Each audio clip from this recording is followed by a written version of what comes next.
Vamos lá, minha gente queridíssima. Agora vamos dar uma olhadinha nesse papel do advogado-geral da União, que é um papel um pouco diferente do papel do procurador-geral da República. Olha só, fazendo a leitura do artigo 103, parágrafo 3º, nós encontramos o seguinte: quando o Supremo Tribunal Federal apreciar a inconstitucionalidade em tese de norma legal ou ato normativo, citará previamente o advogado-geral da União, que defenderá o ato ou texto impugnado. Gente, a Constituição de 88 deu ao advogado-geral da União um papel específico de defender o texto impugnado. Bem, esse papel de defensor legis, né, ele tem sido um pouco flexibilizado pela jurisprudência, como eu já vou explicar, mas vem aqui comigo primeiro. Olha só, o advogado-geral da União, ele é o defensor legis. Ele é o defensor legis, é o defensor do texto impugnado. Vamos lá, é o defensor legis, é o defensor da presunção de constitucionalidade das leis. Mas aí, pessoal, vejam bem, aos poucos, esse papel de defensor legis, ele foi sendo relativizado pelo Supremo, porque às vezes o AGU era obrigado a fazer a defesa de um texto completamente inconstitucional. Ele ia de encontro à sua vontade. Eu costumo contar em sala uma passagem do governo Lula, que não me esqueço, porque foi uma passagem envolvendo aí o papel do AGU. Eu estava, certo dia, assistindo televisão, quando ia começar um discurso do presidente, né, na Petrobras. E aí eu ia fazer outra coisa, já estava quase deixando a sala, quando eu escutei: precisamos rever o papel do advogado-geral da União no controle de constitucionalidade. É claro que eu não ia perder. Voltei para o sofá. E aí parei. Né? Daqui eu não saio, daqui ninguém me tira. E aí fui escutando. Olhem o que o presidente falou sobre o papel, né, do advogado-geral da União. É claro, com algumas pitadas, né, de criatividade da minha parte. Mas, em resumo, foi mais ou menos o seguinte: o papel do AGU no controle de constitucionalidade é como o papel do ex-noivo no casamento da ex-noiva, quando ele é convidado a participar. Aí, minha gente, eu disse: nada me tira desse sofá. Só sai daqui quando observar, não é? Quando escutar a conclusão da história. Olha a criatividade. E aí continua o presidente. Quando o ex-noivo é convidado a participar desse casamento maldito, porque, afinal de contas, ele ainda é apaixonado pela ex-noiva dele, ele não pode nem pensar se vai ou não vai. Ele precisa ir. Precisa ir porque a sociedade dos fofoqueiros está o quê? Logo esperando a chegada dele. O povo adora falar da vida dos outros, então quer saber se ele está bem, se está acompanhado, se engordou, se emagreceu, se está feliz ou triste. Então ele não pode nem pensar se vai ou não vai. Precisa ir. E deve ser aquele convidado que é o primeiro a chegar e o último a sair, né? Para que todos percebam que está tudo bem com ele. Mas a parte pior não é nem comparecer ao casamento. É ter que apertar a mão agora do atual marido da ex-noiva dele, por quem ele ainda é completamente apaixonado, e dizer: sejam felizes para sempre. Olhem, minha gente, a criatividade do nosso ex-presidente na exposição a respeito desse papel um pouco incongruente do advogado-geral da União.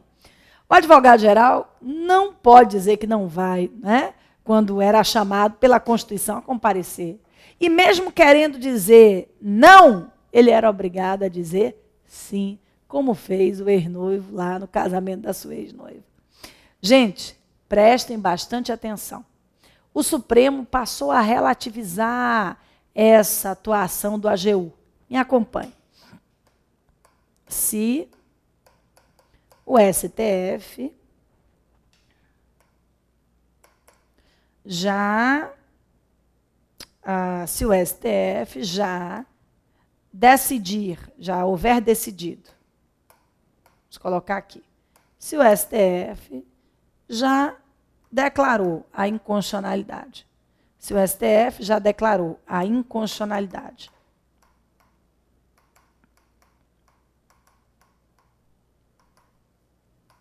da lei, se o STF já declarou a inconstitucionalidade da lei, inúmeras vezes,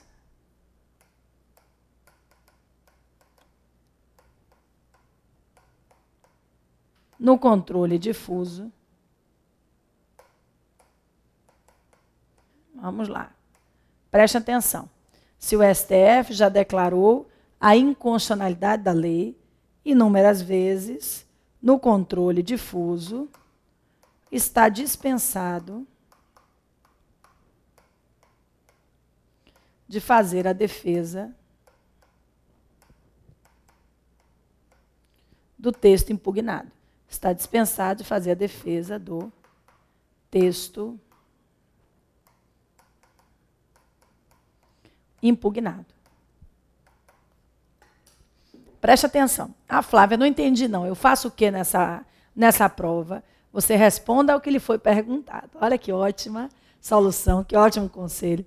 Bem, o que eu quero dizer é o seguinte. Se for uma questão que traga base legal, não é? Segundo a Constituição Federal, você não tem outra alternativa senão dizer o quê? Que o AGU deve realmente fazer a defesa do texto impugnado, porque o artigo 103, parágrafo 3º, não dá alternativa. O artigo 103, parágrafo 3º, não traz alternativa. Então, minha gente, prestem bastante atenção. Se observem, a questão perguntar, segundo o artigo 103, parágrafo 3º, né, de acordo com a Constituição, o AGU é obrigado a fazer a defesa do texto impugnado, sim. Mas, se a questão trouxer jurisprudência, você vai lembrar que o AGU hoje, ele não é mais obrigado a fazer a defesa do texto impugnado sempre.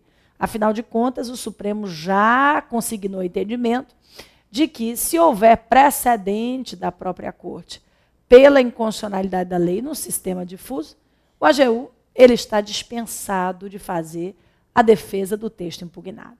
Tranquilo até aí? Ótimo. Me acompanhe. Vamos lá. Vamos agora para o ponto 8. Vamos lá, ponto 8. Amigos Cury, vamos lá. Vamos colocar aqui um sol. Eu quero que você reproduza aí no seu caderno um sol. Não é porque está sol hoje aqui, não. Porque eu acho que é um bom símbolo para a gente lembrar na hora da prova, né? Olha aí, do Amigos Cury, que sol bonito, enfeitando o nosso caderno, trazendo energia positiva. Ficou legal mesmo. Prestem bastante atenção. Eu já disse que nem eu, nem vocês, somos legitimados ativos para ingressar com as ações do controle concentrado. Não disse isso? Ótimo. Preste atenção. Mas todos nós recebemos a repercussão das decisões do Supremo, né? São decisões que mudam as nossas vidas. Gente, o Amigos Cury, ele vai levar um pouco da nossa opinião sobre aquela lei que está sendo julgada pelo Supremo. O Amigos Cury, o amigo da corte, o amigo da justiça, o amigo da boa decisão, é um colaborador. Ele vai democratizar um pouco mais, pluralizar um pouco mais o debate constitucional. Além de não sermos autores das ações do controle concentrado, nós não elegemos os 11 ministros do Supremo. Os 11 ministros do STF não são eleitos, são nomeados. Então, para tentar assegurar um pouco mais de democracia nas decisões da Corte, o Amigos Cury aproxima o Supremo da sociedade. Por isso o sol, não é? O calor, não é? O sol aproxima as pessoas, o calor aproxima as pessoas, né? Enfim. Mas a ideia é essa, não é? a de que o Amigos Curiae vai ser uma organização social, uma associação, um partido, um sindicato, que vai, né, levar ao Supremo Tribunal Federal o que nós pensamos a respeito das ações que estão lá tramitando.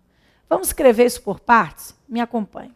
Olha só, prestem bastante atenção. Organizações coletivas, como organizações coletivas, como ONGs, não é? Organizações não governamentais, organizações coletivas como partidos, associações, podem pedir ao STF para participar. Podem pedir ao STF para participar das ações do controle. Para participar das ações do controle. Para participar como das ações do controle? Vejam bem, para participar das ações do controle como um colaborador, apresentando memoriais, perícias, dados estatísticos, e, se autorizado pelo relator da ação, até mesmo realizando a sustentação oral. Ô Flávia, qualquer organização pode ser Amigos Curiae? Não. É preciso que a organização tenha, dentre as suas finalidades institucionais, uma pertinência, uma afinidade com o que está sendo discutido na ação. Por exemplo, o Supremo recebe uma ação direta de inconstitucionalidade para declarar a inconstitucionalidade de uma lei ambiental, para declarar a inconstitucionalidade de uma lei ambiental. E o que não falta no país são organizações coletivas sobre meio ambiente, né? Abrace a árvore, abrace a flor, abrace a fauna, a flora. São muitas organizações coletivas. E, minha gente, elas podem pedir, né, para participar como Amigos Curiae. É só dirigir uma petição ao ministro relator da ação para que seja autorizada a oferecer memoriais, perícias, isso tudo para ajudar no convencimento dos ministros e ampliar um pouco o debate constitucional. Me acompanha aqui. Se aceita a sua participação,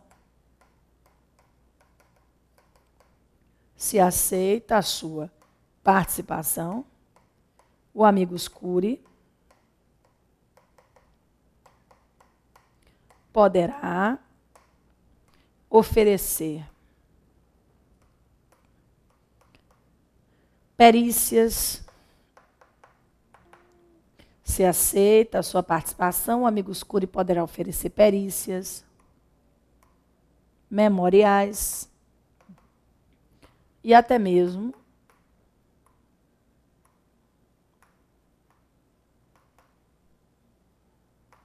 realizar uma sustentação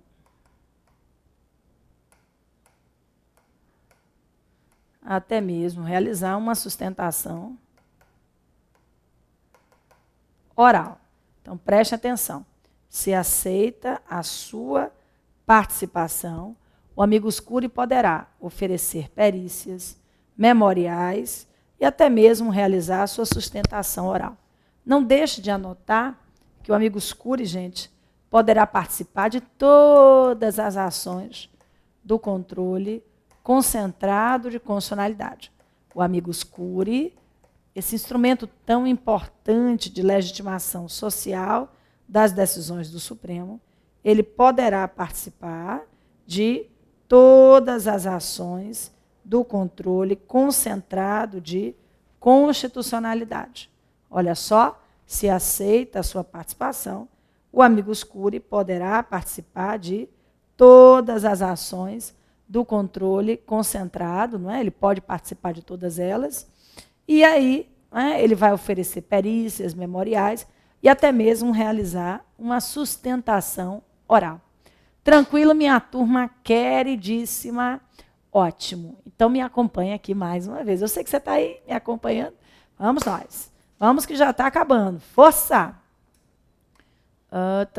8, 9. Vamos colocar aqui. Cautelar. É permitida a cautelar em sede de ADC? É só darmos uma olhadinha nos artigos 10 a 12 da Lei 9868 de 99. Gente, qual é o objetivo final da ação direta de inconstitucionalidade? Final. Perfeito. Declarar a inconstitucionalidade da lei. Mas vamos imaginar que a lei esteja produzindo estrago no país. A lei é um furacão.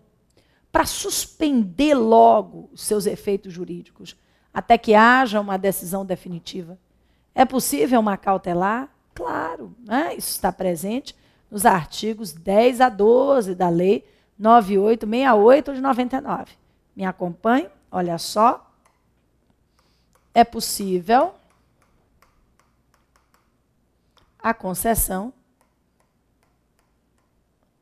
da cautelar. É possível a concessão da cautelar, né?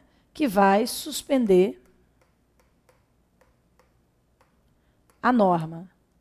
É possível a concessão da cautelar que vai suspender a norma impugnada.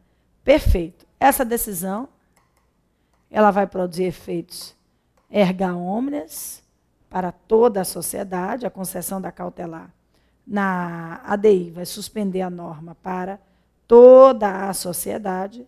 E aí vem uma pergunta. Essa decisão, ela vai suspender a lei desde o seu nascimento ou a partir dali? Gente, reflitam, direito é bom senso. Não há uma decisão final, não houve amadurecimento efetivo dos ministros com relação à norma. Faz sentido que ela seja suspensa desde o momento que ela nasceu? Nananina, não. Via de regra, me acompanhe. Via de regra, os efeitos. Via de regra, os efeitos temporais da decisão. Via de regra, os efeitos temporais da decisão, eles são percebidos dali para frente. São efeitos ex nunc. Via de regra, os efeitos temporais da decisão, eles são percebidos dali para a frente. Regra geral, os efeitos são nunc, não é? N de não retroage. Mas, gente, vamos imaginar que seja uma lei assim, absurda, uma lei realmente muito inconstitucional. O próprio, né, dispositivo, artigo 11 da Lei 9868, prevê que, excepcionalmente, a decisão liminar poderá suspender a norma. Excepcionalmente, a decisão liminar poderá suspender a norma com efeitos retroativos, né? Excepcionalmente. Então, vamos organizar o raciocínio. É cabível cautelar em sede, gente, é cabível cautelar em sede de ADI? Sim. E qual vai ser o objetivo dessa cautelar? Isso mesmo, suspender a norma impugnada. Vamos animar aí. Isso. Suspender a norma impugnada. Suspendê-la a partir de quando? Desde o seu nascimento, fazendo com que aquela decisão retroaja. Os efeitos vão ser, regra geral, dali para frente. Mas, como eu disse, a própria lei prevê o seguinte: vamos imaginar que seja uma lei catastrófica, uma lei, não é, altamente preconceituosa, que não sabemos nem como foi feita. Não faz sentido que, né, ela possa ter seus efeitos preservados. Então, essa decisão cautelar pode suspender a norma desde a sua origem, sim. Mas estamos aqui numa cautelar, num provimento antecipado. Vamos agora para a decisão definitiva. Venha comigo, porque já está acabando. Vamos lá. Vamos lá. Bem, minha gente, olha só, eu estava dizendo assim, né? Que já está acabando, venha comigo. Aí a Vanessinha colocou o material. Mas não tem problema não, você ainda está aí comigo, não é? Então agora sim a gente vai para a decisão final. Venha comigo. Vamos. Ponto 10, a decisão final. Decisão final. Vamos lá, prestem bastante atenção. Na decisão final, se o Supremo, né, declarar a inconstitucionalidade da lei, quais são os efeitos dessa decisão? Se o Supremo declarar a inconstitucionalidade da lei, quais são os efeitos dessa decisão? Olhem que nós já estamos aqui na decisão final, na decisão definitiva. Me acompanhe. Olha só, os efeitos são erga omnes. Ou seja, essa decisão final, ela vai produzir efeitos para toda a sociedade.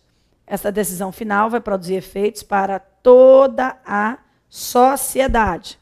E aí, vamos organizar.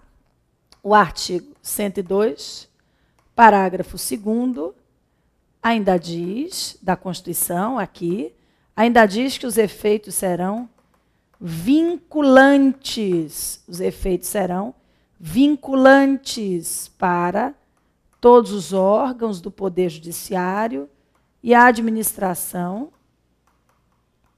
pública. Para todos os órgãos do Poder Judiciário e a administração pública. Vejam bem, o Supremo declarou a inconstitucionalidade da lei. Essa declaração vai valer para quem?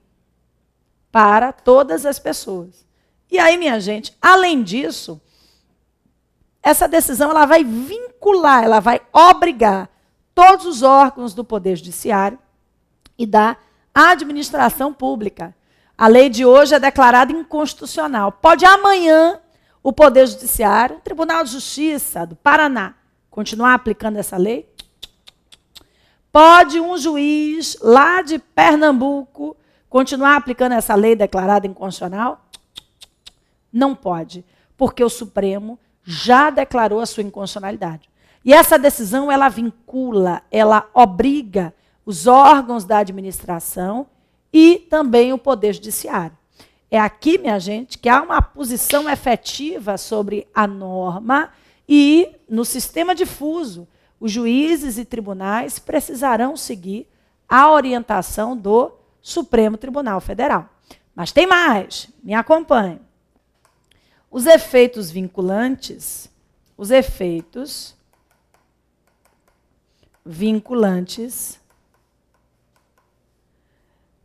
não alcançam os efeitos vinculantes,